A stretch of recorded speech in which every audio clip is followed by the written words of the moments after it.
गर्मी पसीने छुड़ा रही है और देश में मुद्दों की गर्माहट लगातार बढ़ती जा रही है। हाल ये है कि चुनाव नहीं है, लेकिन माहौल चुनावी से कम नहीं है। बढ़ती महंगाई की सुपर फास्ट रफ्तार पर पेट्रोल और डीजल की एक्साइज ड्यूटी घटाकर ब्रेक लगाने की कोशिश की गई है। इस खबर से अनजान लंदन में इंडिया के लिए आइडिया खोज रहे राहुल गांधी तेल कीमतों पर घेर रहे।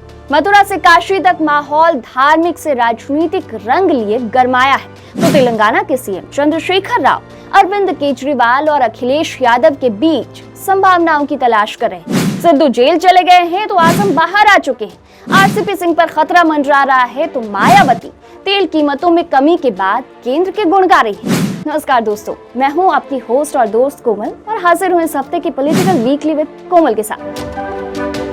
आज हम करेंगे इन 5 अहम मुद्दों की इनसाइड पड़ताल। ज्ञानवापी मस्जिद में है क्या? ज्ञानवापी मस्जिद इस हफ्ते भी सबसे हॉट टॉपिक बना रहा। मामला धर्म का हो, वो भी यूपी का हो, उसमें भी काशी हो, गरमाना तो बनता है। तो हुआ यूं कि मोदी जी के संसदीय क्षेत्र की 5 महिलाओं को माता श्रृंगार गौरी की पूजा करनी थी। मान्यता तो ये है कि जो अभी ज्ञानवापी है वो कभी मंदिर हुआ करता था और माता पार्वती वहां रहकर भगवान शिव की आराधना करती थी। अब नगरी शिव की है तो माता तो रहेंगी। बहरहाल अभी श्रृंगार गौरी की पूजा के लिए महिलाओं को साल में एक बार ज्ञानवापी मस्जिद की पश्चिमी दीवार तक जाने की अनुमति है। 1992 से पहले स्थिति अलग थी, रोज पूजा होती थी। लेकिन अयोध्या में कांड हुआ और काशी में महिलाओं के लिए पूजा के द्वार बंद हुए। इतने साल चुप रही, सरकार अपने मन की नहीं थी ना। अब तो प्रधानमंत्री अपना सांसद है, तो माता की पूजा कैसे ना हो। पहुंच गई कोर्ट। कोर्ट ने भी कह दिया एडवोकेट कमिश्नर के नेतृत्व में जांच होगी। जांच हुई, लेकिन बीच जांच से चीजें लीक होने लगी। एडवोकेट कमिश्नर अजय कुमार मिश्र, जिन्हें मुस्लिम पक्ष के आरोपों के बाद भी कोर्ट ने नहीं हटाया था, सहायक कोर्ट कमिश्नर विशाल सिंह के कहने पर हटा दिया।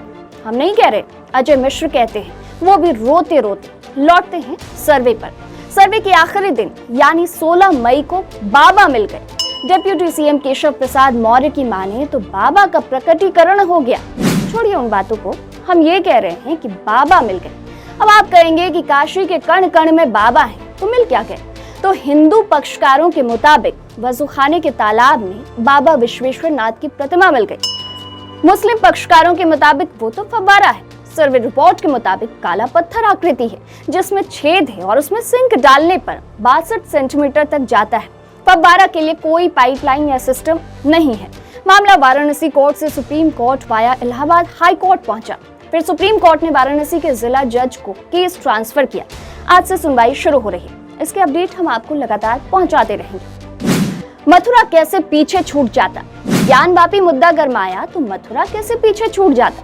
मुद्दा वहां भी गरमा गया। श्री कृष्ण का जन्म जहां हुआ उस भाग में शाही ईदगाह मस्जिद का दावा किया जा रहा है। 1670 में औरंगजेब ने यहाँ पर राजा वीर बुंदेला के बनवाए मंदिर को तुड़वाकर शाही ईदगाह मस्जिद बनवा दिया। हिंदुओं को भगवान श्री कृष्ण की जन्मस्थली पर जाने से रोका गया तो मराठाओं का खून खौला। 1770 में मराठाओं ने गोवर्धन में मुगलों को हराया। इसके बाद मराठाओं ने 13.37 एकड़ जमीन में भगवान केशव देव का मंदिर बनवाया, लेकिन भूकंप में ये मंदिर धराशायी हो गया। 1803 में मथुरा पर कब्जा जमाने के बाद 1815 में कटरा केशव देव की जमीन को बनारस के राजा पटनीमल से 1410 रुपए में बेच दिया। राजा पटनीमल वहां मंदिर बनवाना चाहते थे, लेकिन ऐसा हो ना सका। 1944 में राजा पटनीमल के परिजनों ने इस जमीन को जुगल किशोर बिरला को 13,500 रुपए में बेच दिया। आजादी के बाद 1951 में जब श्री कृष्ण जन्मस्थान ट्रस्ट का निर्माण किया गया तो जमीन मंदिर निर्माण के लिए सौंप दी गई। शाही ईदगाह मस्जिद 1958 में बनकर तैयार हो गई। मंदिर बनने के साथ ही एक संस्था श्री कृष्ण जन्मस्थान सेवा संस्थान का गठन हो गया। मंदिर के मामलों में इसे कोई कानूनी अधिकार हासिल नहीं था, लेकिन उसने 1968 में शाही ईदगाह मस्जिद ट्रस्ट के साथ एक विवादित समझौता किया। इसमें शाही मस्जिदों को बरकरार रखने और मंदिर को यथास्थान पर बनाए रखने का फैसला लिया गया। श्री कृष्ण जन्मस्थान ट्रस्ट हमेशा पूरे 13.37 एकड़ जमीन पर दावा करता रहा। समझौते को धोखा बताया गया।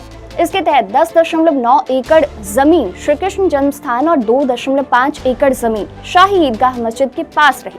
अब मथुरा कोर्ट में उस समझौते की कानूनी वैधता की समीक्षा होगी। इस मुद्दे ने भी देश भर में श्री कृष्ण भक्तों के बीच खासी चर्चा शुरू कर दी है। इस मामले पर हर अपडेट आप तक इनसाइडर लाइव पहुंचाता रहेगा। राहुल तेजस्वी लंदन में, दिल्ली का पारा हाई। धर्म की बातों से निकलकर चलिए राजनीतिक घटनाक्रमों पर बात करते हैं। ताजा विवाद राहुल गांधी के लंदन दौरे का है। वैसे गर्मियों में तो कांग्रेस के ये चीर युवा नेता हमेशा ठंडे देशों में चले जाते हैं, लेकिन इस बार ये देश इटली नहीं इंग्लैंड है।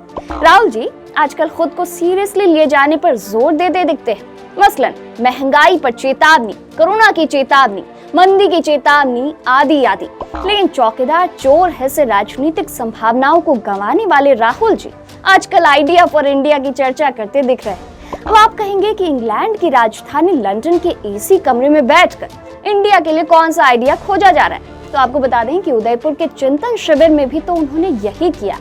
दरअसल कांग्रेस और राहुल जी अपनी छवि समस्या गिनाने वाली बनाते जा रहे हैं। समाधान कभी लेकर आते नहीं, ना समझ पाते हैं और ना समझा पाते हैं, इसलिए लोग भी उन्हें लाइटली अब ले लेते हैं। ऊपर से लंदन में जाकर राहुल जी ने कह दिया भारत की आत्मा मर चुकी है। मतलब हालात 1947 से पहले जैसे हो गए।